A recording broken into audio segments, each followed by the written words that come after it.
Pacemaker concepts. This presentation is really about the concepts or the reasons why we program the pacemaker the way we do for things like thresholds, outputs, and sensing. Two important things that we look at when programming the pacemaker are capture management and sensing. Whenever we check a patient, we really should measure a pacing threshold and then adjust the patient's outputs accordingly. This is capture management. When checking the device, we need to make sure that when we pace the heart that we capture 100% of the time. So we need to program the pacemaker output high enough that we capture the heart, but low enough that we don't unnecessarily waste battery life. The pacemaker battery only has a certain amount of charge in it, so while it would be safer for the patient to program the pacemaker at a higher voltage, it would also result in a much shorter lasting device. In order to understand why we program pacemakers the way we do and how to optimize them for each individual patient, we need to take a look at Ohm's law. If you do a quick search on the internet for Ohm's law, you would find that Ohm's law deals with the relationship between voltage and current in an ideal conductor. This relationship states that the potential difference, voltage, across an ideal conductor is proportional to the current through it. The constant of proportionality is called resistance. The equation for Ohm's law is voltage is equal to the current times the resistance. If we look at each piece of the equation, voltage is the electromotive force or potential difference expressed in volts. Current is the flow of electrical charge or electrons through a conductor. It's measured in amperes and is represented by the letter I. Resistance, the opposition to flow of current in an electrical circuit. It's measured in ohms and is represented by the letter R. Another term that we use for resistance when talking about pacemakers is impedance. A lot of people have a tendency to get current, represented by the letter I, mixed up with impedance, which is actually represented by the letter R for resistance. Some other forms of the equation for Ohm's law are current is equal to voltage divided by resistance, and resistance is equal to voltage divided by current. As the person checking the pacemaker, we're the ones that set the voltage, and we don't have any control over the resistance, so the thing that we're interested in is current. If we set the voltage and know what our impedance is, we can measure the current drain on the battery. Current is equal to voltage divided by resistance. Let's run through a couple of examples. If our voltage is programmed to 4 volts and our impedance is measured at 500 ohms, what is our current? So we just need to plug our numbers into the equation. Current is equal to voltage divided by resistance. So we take 4 volts divided by 500 ohms and we get 0.008 amperes. Typically with pacemakers, we talk about current in milliamps. So all we have to do is take the 0.008 times 1,000 and we get 8 milliamps.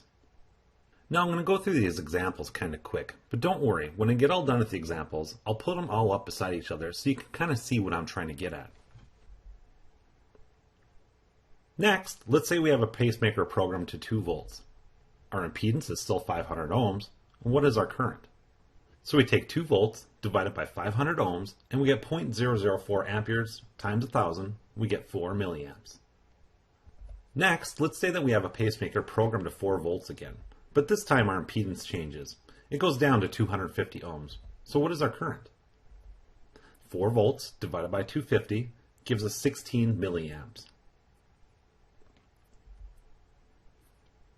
Now with that same 4 volts, let's say that our impedance went up instead of down. 4 volts divided by 1,000 ohms equals 0.004 amperes times 1,000 gives us 4 milliamps. So what's our takeaway from those examples? Well, current drain is affected by both voltage and resistance. If we look back at our examples, we can see that if we cut our voltage in half, we reduce the current drain on the battery by half, therefore making the battery last longer.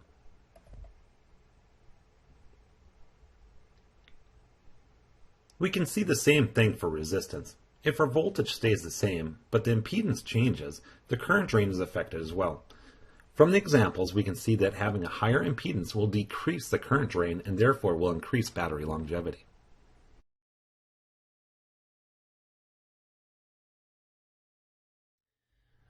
One of the best analogies that I've seen used to explain Ohm's law and how it applies to pacemakers was comparing a pacemaker system to a water tap or faucet with a hose attached to it.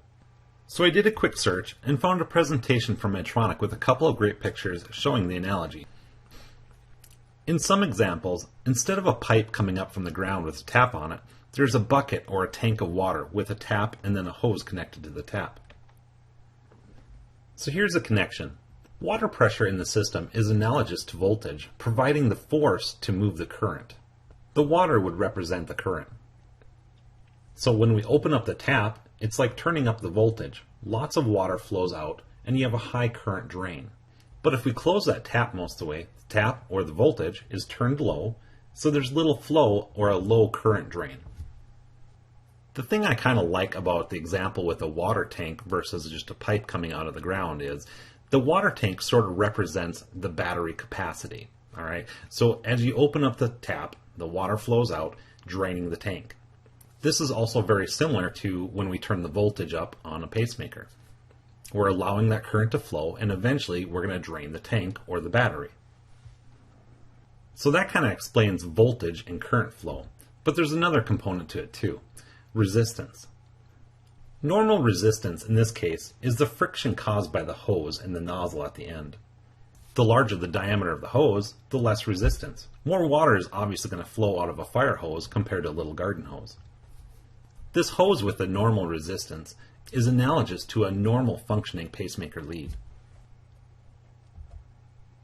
Here we see a normal pacemaker lead. Leads typically have a silicone or a polyurethane or maybe some combination of the two outer insulation. Running down that insulation are a couple of conductor wires. One wire running down to the tip, which is the cathode and is negative, and another wire running down to the anode, which is positive. When we pace, that current travels down the conductor, out the cathode, and back into the anode, hopefully capturing cardiac tissue in between the two.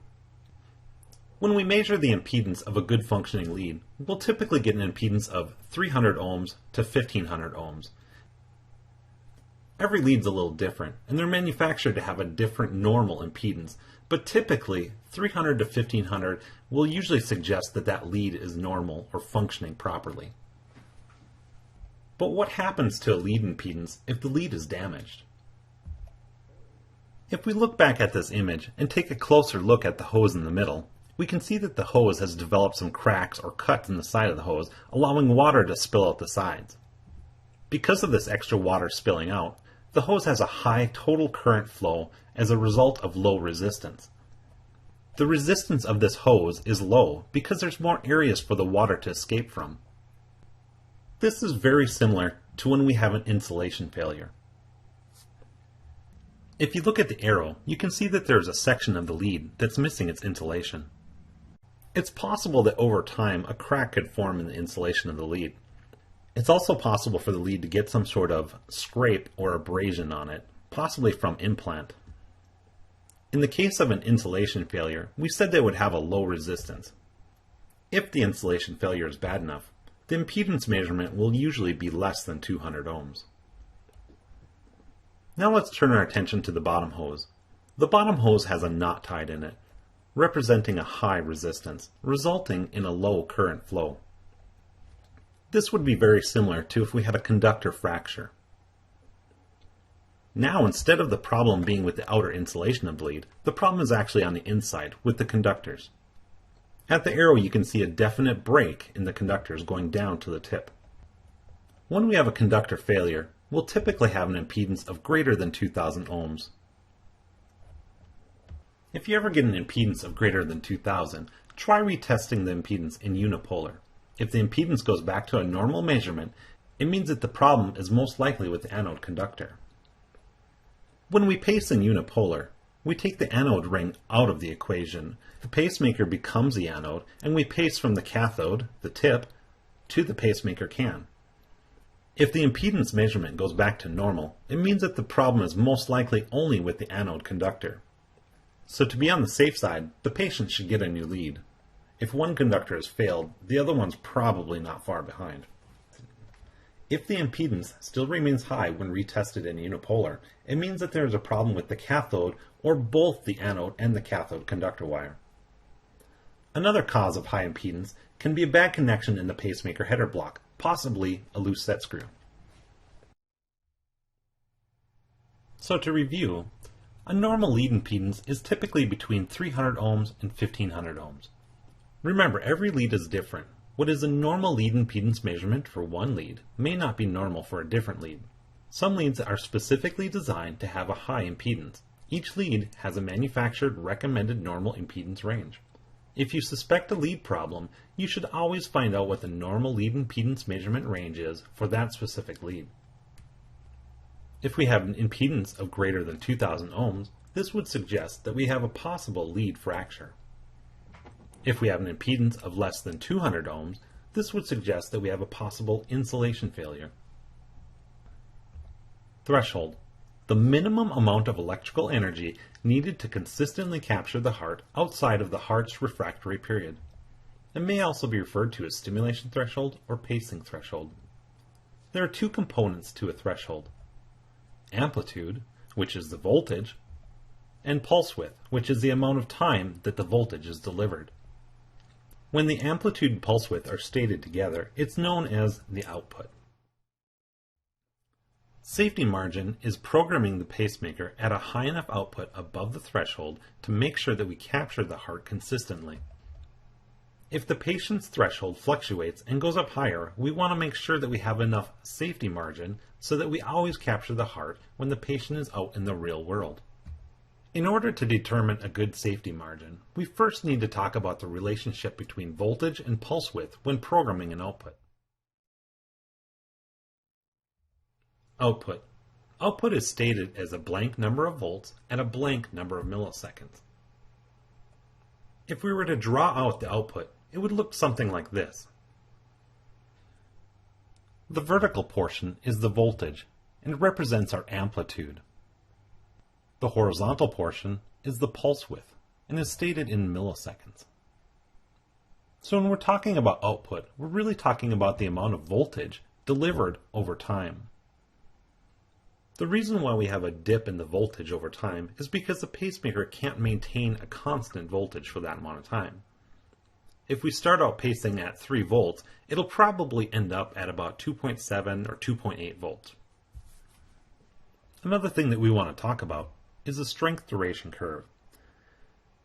If you were to measure someone's threshold with multiple voltages and multiple pulse widths, you could plot them all out on a graph and it would look something like this.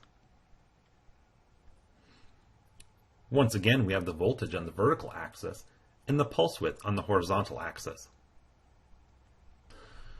Let's say we had a patient and we started measuring thresholds, and we checked the threshold and we got 1 volt at 0.6 milliseconds.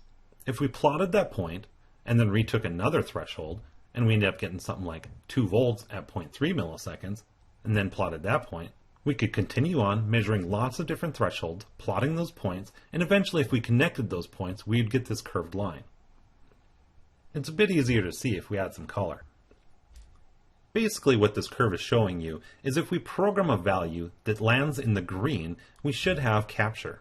And if we program a value that lands in the brown, we're going to have a non-capture. For example, if we program the pacemaker to 2 volts at 0.5 milliseconds, we should have capture. But if we program the pacemaker to 1 volt at 0.5 milliseconds, we're not going to capture. An interesting thing that the strength duration curve is showing us is that if we increase our voltage, we could probably decrease our pulse width and still capture the heart. And vice versa. If we increase our pulse width, we could probably decrease the voltage and still safely capture the heart. From the strength duration curve, we learned that sometimes if we use a smaller voltage but a longer pulse width, we can achieve a good threshold as well. If we were to draw it out, it would look something like this. We have a smaller voltage, but it's being delivered over a longer period of time. So is it better to use a smaller voltage or a shorter pulse width? Well, to find that out, we really have to look at the energy equation. Energy equals voltage squared times time divided by resistance. Because our voltage is squared, if we double our voltage, we end up using 4 times as much energy. But since our time isn't squared, if we double our time, we only end up doubling our energy. Let's run through a couple of examples. Let's say we have a pacemaker programmed to 2.5 volts at 0.5 milliseconds. So we just plug those numbers into the equation and we get 2.5 volts squared times 0.05 milliseconds divided by 500 ohms, which gives us 0.00625 joules, or if we take it times 1,000, we get 6.25 microjoules. Next, if we double our voltage, we would have 5 volts squared times 0.05 milliseconds divided by 500 ohms, and we'd get 25 microjoules. Now, if we go back to 2.5 volts, but this time double our pulse width, we would have 2.5 volts squared times 1 millisecond divided by 500 ohms, giving us 12.5 microjoules. So if we look between our first two examples, where we doubled the voltage, we ended up quadrupling the amount of energy used. But when we doubled our pulse width, we only doubled our energy being used. So when programming a device, is it better to use a higher voltage or a longer pulse width? Well, it really depends upon our threshold and personal preference for the physician. If we go back to our safety margin, the industry standard is typically 2 times the voltage safety margin or 3 times the pulse width safety margin. So for example, if we measure a threshold and get 1 volt at 0.5 milliseconds, we want to be sure to program our voltage of 2 volts at 0.5 milliseconds, or if we're going for a pulse width safety margin, we'd want to have 1.0 volts at 1.5 milliseconds, 2 times the voltage or 3 times the pulse width. If we had a threshold of 2 volts at 0.4 milliseconds, we'd want to have a voltage of at least 4 volts at 0.4 milliseconds, or at least 2 volts at 1.2 milliseconds. If we measured a threshold of 0.8 volts at 0.5 milliseconds, we'd want to have a voltage of at least 1.6 volts at 0.5 milliseconds, or 0.8 volts at 1.5 milliseconds pulse width. Next, we're going to talk about sensing. Sensing is the ability of the pacemaker to see when intrinsic depolarization is occurring, and it's measured in millivolts. If we look at the bottom, we can see a couple of EKG beats. If we were to draw a sensing grid over these beats, with the baseline being 0, it would look something like this. Let's say that the pacemaker is programmed to a sensitivity level of 4 millivolts. This means that anything under 4 millivolts, the pacemaker won't see. It's going to completely ignore it. If we were to reprogram the pacemaker to a new sensitivity of 6 millivolts, all the pacemaker would be able to see is R wave. Everything below 6 millivolts would not be seen. One thing that can be a little confusing with regards to sensing is when programming from one sensitivity value to a new value, it has an inverse effect on the sensitivity. For example, if a physician says, "I want you to decrease the sensitivity on the patient's ventricular lead," you would actually have to program a larger sensitivity number. If we want to decrease the sensitivity of the pacemaker or how much the pacemaker sees, we have to increase the sensitivity setting. And if we want to increase the sensitivity or make it so that the pacemaker can see more, we have to decrease our sensitivity setting. Let's look back at our example. If the ventricular lead is set to a sensitivity of 4 millivolts, it means that the pacemaker will not see any signals under 4 millivolts. Anything above 4 millivolts and the pacemaker will see it. So here we can see that the pacemaker is going to see that we have an R wave and a T wave. Because of our ventricular refractory period timing cycle, pacemakers are pretty good at filtering out T waves.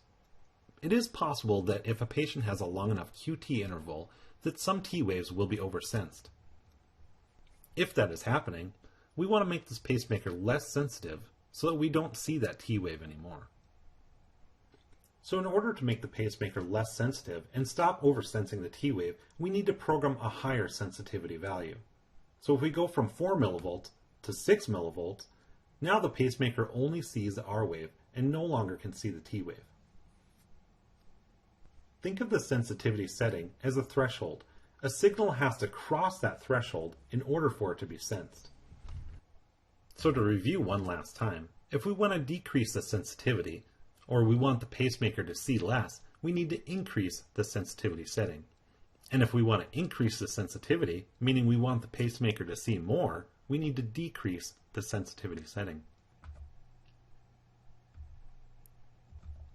Safety margin. So just like thresholds, we want to have a safety margin when it comes to sensing as well. The accepted industry standard is a 2x safety margin when it comes to sensing. What this means is we want to program a sensitivity setting of half of what our measured P wave and R wave are. So in the atrium, we want to program half of the measured P wave, and in the ventricle, half of the measured R wave. For example, if we have a measured P wave of 3 millivolts, we would want to program our sensitivity setting to at least 1.5 millivolts or less. If we have a measured R wave of 8 millivolts, we'd want to program our ventricular sensitivity to 4 millivolts or less. So anyways, that's all I have for pacemaker concepts. I hope that it was helpful.